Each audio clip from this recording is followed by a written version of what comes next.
Vamos iniciar agora a teoria dos direitos fundamentais. Professor, esse conteúdo não está no meu edital. Se o seu edital tem o artigo 5º, antes do artigo 5º você vai estudar esse conteúdo com a gente aqui, porque isso aqui é base para o artigo 5º. Aqui é teoria que a gente tem que ver antes de entrar nos direitos fundamentais em si. Então você tem que ver sim, não pula esse conteúdo. A gente vai bater rapidinho aqui, um tema bem tranquilo e gostoso de estudar, beleza? Vamos lá. Pode-se dizer que os direitos humanos são sinônimos dos tão conhecidos direitos fundamentais. Aqui a gente começa fazendo o seguinte, diferenciando direitos do homem, direitos fundamentais, direitos do homem, direitos fundamentais e direitos humanos. Será que é a mesma coisa? Será que não é? O que vocês acham? Então, gente, axiologicamente, ou seja, o conteúdo acaba sendo o mesmo. Mas não é a mesma coisa, eles não são sinônimos. Por que não são sinônimos? Porque tem diferença. A diferença está onde? No campo espacial. Como assim no campo espacial? É onde está previsto esse direito. É onde que a gente embasa esse direito do homem em direitos fundamentais e direitos humanos. Primeiramente, o que vem a ser, né? Se a essência é a mesma, qual que é a essência? A essência, gente, é a proteção do ser humano. Aqui a gente bota o ser humano no centro do universo, ou seja, é o direito básico de cada ser humano. Lembra do princípio da dignidade da pessoa humana? Então, o ser humano está no centro do universo, no centro das atenções. Então ele tem que ser protegido, garantido o mínimo que ele precisa para sobreviver ali, para ter uma vida digna. Tá, então qual é a diferença, professor? A diferença está no campo social. Como assim? Como que a gente basa o direito do homem? O direito do homem é um direito natural. Esse direito não precisa estar escrito, previsto em nenhum lugar. É o direito que? Justo naturalista. Só de você ser um ser humano, você já tem esse direito. Não precisa escrever num pedaço de papel. E direitos humanos? Direitos humanos, ele está previsto aqui, em tratados internacionais. Lembra da Declaração Universal dos Direitos Humanos? Então, esses tratados internacionais de direitos humanos vêm trazer essa previsão legal para a gente. E os direitos fundamentais? Direitos fundamentais está na nossa Constituição, né? Eu não falei que vocês vão ter que estudar teoria antes de estudar os direitos fundamentais previstos na Constituição, ou seja, está lá previsto na nossa Constituição Federal os nossos direitos fundamentais. Por isso que a gente está estudando isso aqui. Inclusive, a gente estuda isso aqui em direitos humanos também, quando a gente vai estudar lá a teoria dos direitos humanos. Então, é um conteúdo 2 em 1, né? A gente estuda de constitucional e direitos humanos ao mesmo tempo. Então, a gente aprendeu a diferenciar esses três termos, essas três nomenclaturas aí.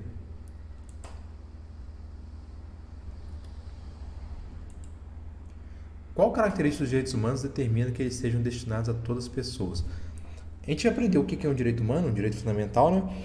Mas ele tem algumas características importantes que a gente vai bater uma por uma agora. Qual característica que determina que esses direitos são destinados a todas as pessoas? É a característica da universalidade, ou seja, esse direito fundamental ele é universal, ele é para todos os seres humanos, para todas as pessoas. Lógico que no caso concreto, eu até coloquei um exemplo para vocês aqui, nem sempre se aplica a toda pessoa, porque a pessoa não tem por que ter direito aqui. Por exemplo, direito do trabalhador. Se você é uma pessoa que tem 13 anos de idade, você vai usar os direitos dos trabalhadores? Não vai. Então não faz sentido você usar esse direito, mas o direitos humanos é para toda pessoa, graças a qual característica? Característica da universalidade. Lembrando que eu sempre boto um mapa mental para ajudar vocês a decorar. O besouro, você entender cada característica, não precisa ficar decorando quais são as características. Geralmente a questão vai jogar um conceito e você tem que falar qual característica é. Mas é um besourzinho aqui, você gravar, e rua.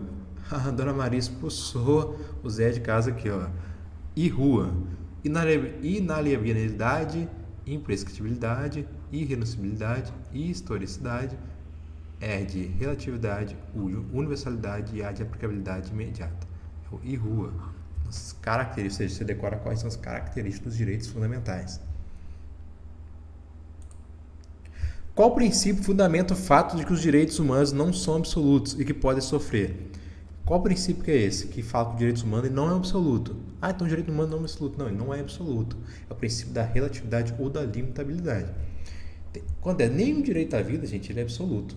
A gente tem alguns casos que essa característica é relativizada. Como assim, professor? A gente não tem pena de morte no Brasil? Sabe? Quando a gente for estudar artigo 5º, por isso que eu te falei, tem que estudar teoria antes de ir para o artigo 5º. Quando a gente estudar artigo 5º, a gente vê que o direito à vida vai ser relativizado, por exemplo, na pena de morte. No Brasil, existe a possibilidade de pena de morte em caso de guerra declarada. Então, o direito fundamental ele pode ser relativizado, ele não é absoluto. Os direitos humanos podem ser renunciados pelos seus titulares? Não, o direito humano ele não pode ser renunciado graças a qual princípio? Qual característica? Característica da irrenunciabilidade. Você não pode, eu deixo você me matar porque eu estou renunciando ao direito à vida? Não tem como. Os direitos humanos estão sujeitos a prazos prescricionais? Será que o direito humano pode prescrever? Não, graças à característica da imprescritibilidade, nossos direitos humanos não prescrevem. O que seria prescrever? Você perder a sua capacidade de usar esse direito devido ao decorrer do tempo aí. Qual princípio proíbe a extinção ou diminuição dos direitos humanos já reconhecidos? A gente teve o reconhecimento dos direitos humanos.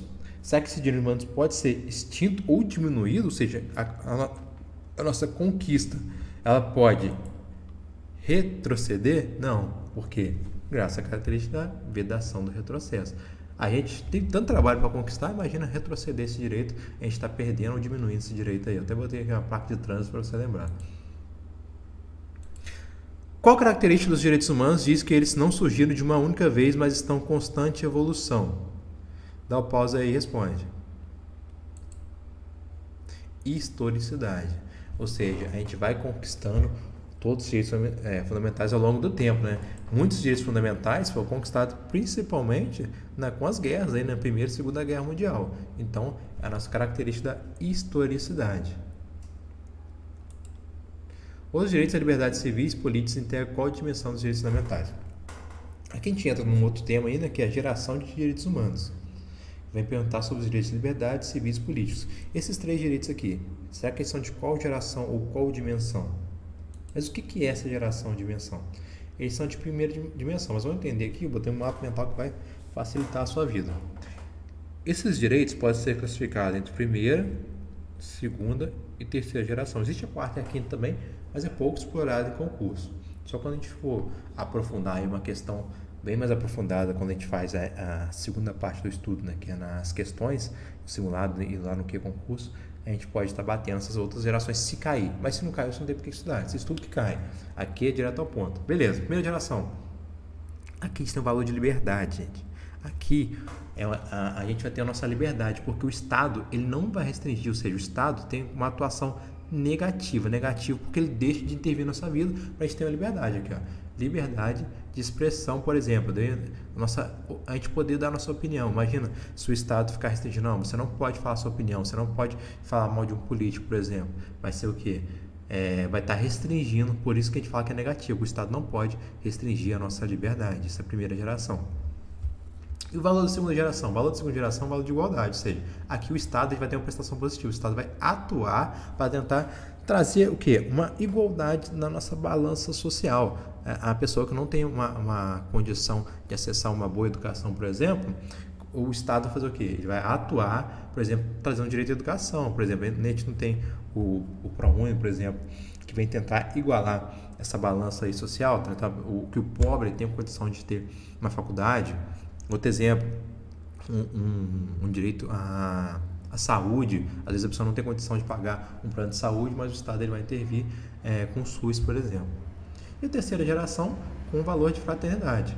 Como assim? Aqui a gente tem proteção dos direitos coletivos, não é um direito individual de cada um, mas sim um direito que atinge todos. O meio ambiente ele não é de uma pessoa só. Se você denigra o meio ambiente, se você polui a água, você vai atingir toda uma coletividade. Tá, mas as questões geralmente elas vêm perguntando um direito e pergunta de qual geração que é. Como que você vai acertar todas as questões? Você vai fazer o seguinte, você vai gravar isso aqui, ó. Liga o PC, aperta o ESC e coloca o CD. Foda que a geração antiga não vai... Geração nova sabe nem o que é um CD, né? Vai achar que só existe pendrive. Disquete, então, esquece. Vamos lá, mas grava esse macete. Liga o PC, aperta o ESC e coloca o CD. PC, primeira geração, direitos políticos e civis. De segunda geração, aperta o ESC, econômicos, sociais e culturais. E de terceira geração, coletivos e difusos. Gravou esse macete, você vai acertar as questões aí de geração. Lembrando aqui que a resposta é a primeira dimensão, né? Ou seja, primeira geração, o que você faz? Você liga o PC. Políticos e civis. Políticos e civis.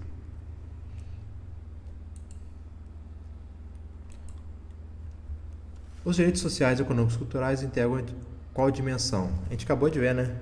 Aperta o ESC. Econômico, sociais e culturais é de segunda geração. Segunda dimensão. Lembrando, gente, dimensão e geração é a mesma coisa. Cada doutrinador chama do jeito, mas são sinônimos.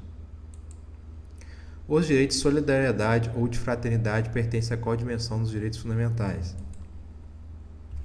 Aqui a gente tem qual? Qual geração ou dimensão? Aqui a gente tem a terceira dimensão, gente.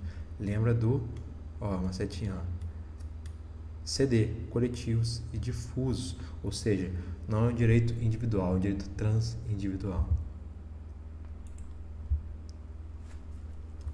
De acordo com a Constituição Federal de 88, são reconhecidos como válidos somente os direitos e as garantias previstos no texto constitucional ou os a ele incorporados formalmente. Será que só tem validade os direitos fundamentais que estão dentro da Constituição Federal? O que vocês acham? O que não está dentro da Constituição Federal, então não tem valor, não é? O que você acha? Errado, né, gente? A gente tem, inclusive, no nosso artigo 5º, no parágrafo 2º, falando o seguinte, os direitos e garantias expressos nessa Constituição não excluem outros, ou seja, outros princípios, outros tratados internacionais, ou às vezes até mesmo dentro da Constituição Federal pode ter um direito fundamental que não está dentro do que a gente chama de catálogo de direito fundamental, que é o nosso título 2º aqui. Isso aqui é o título 2º da nossa Constituição Federal. Esse título 2º tem os direitos individuais, tem os direitos sociais, nacionalidade, políticos, partidos políticos. Se não tiver aqui dentro, não tem problema. Também é reconhecido como um direito fundamental. Por isso que vem estar errado. Uma palavra muito usada aqui é isso aqui, Esse rol aqui é rol taxativo ou exemplificativo? É rol exemplificativo. Por quê? Por que é exemplificativo? Porque isso aqui são exemplos de direito, mas existem outros. O que seria taxativo? Taxativo, eu ia falar o seguinte, isso aqui é taxativo. Se não for isso aqui, não é direito fundamental. Mas não é o caso, né? É exemplificativo. O nosso rol, nosso catálogo de direitos fundamentais aqui da Constituição.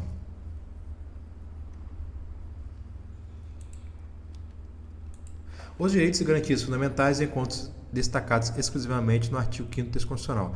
Aqui a gente reforça mais uma vez para vocês o quê? Que é um rol exemplificativo. Né? Não tá, se fosse exclusivamente, seria um rol taxativo. Né? A gente acabou de explicar que é um rol exemplificativo. Os direitos fundamentais não podem ser considerados absolutos, pois que todos os direitos são passíveis de relativização e podem entrar em conflito entre si. Né? Qual que é essa característica que a gente já viu aqui? Característica da relatividade ou limitabilidade. Os direitos individuais podem, por estarem ligados aos conceitos de pessoa humana e de sua própria personalidade, correspondem às chamadas liberdades negativas. Os direitos sociais, por sua vez, constituem chamadas liberdades positivas, observância obrigatória com o Estado social, direito para a concretização de um ideal de uma vida digna da sociedade. Mais uma vez, falando de direitos, né? Ou seja, a gente fala sobre direito de primeira geração, que o Estado ele vai atuar, ou seja, uma atuação positiva. Não, só para ver se você estava atento. Aqui, a primeira geração é uma atuação negativa e o de segunda geração é uma atuação positiva. O Estado vai atuar. É o que fala aqui, né? Olha aqui, liberdades negativas, depois faz liberdades positivas. Certinho, né?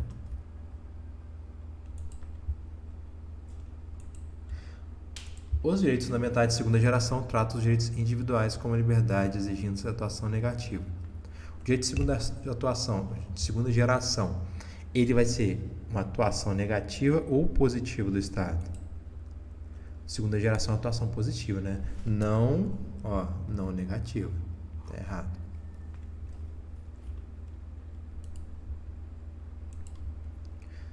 Na Constituição Federal, a classificação dos direitos e garantias fundamentais existe de 3 categorias: os direitos individuais e coletivos e os direitos de nacionalidade e direitos políticos.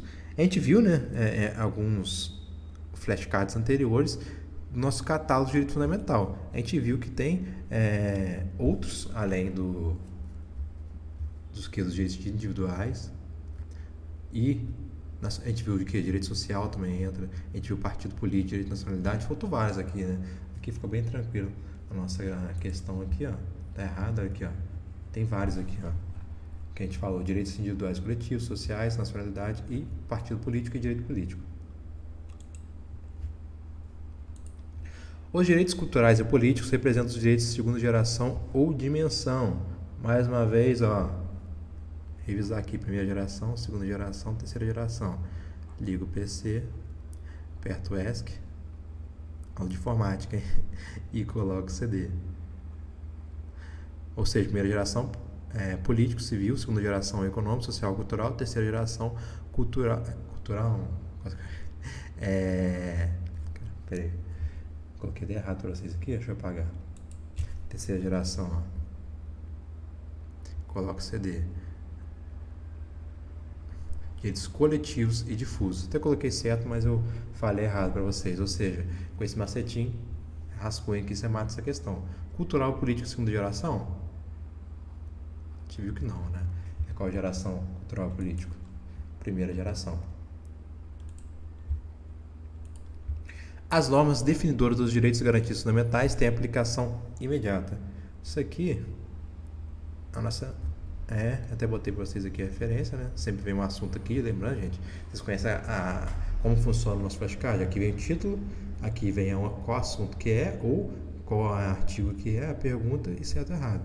Aqui é uma questão de legislação, lei seca mesmo, a gente só copiou e colou aqui, que tem aplicação aqui, imediata. Aqui não cobrou, não aprofundou, é apenas uma questão da legislação mesmo. Eu coloquei um pouquinho de doutrina para vocês entenderem aqui.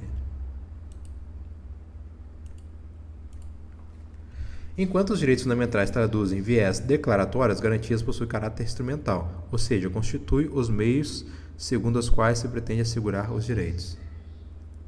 Aqui, a questão cobra o seguinte: você saber o que é um direito fundamental e o que é uma garantia fundamental.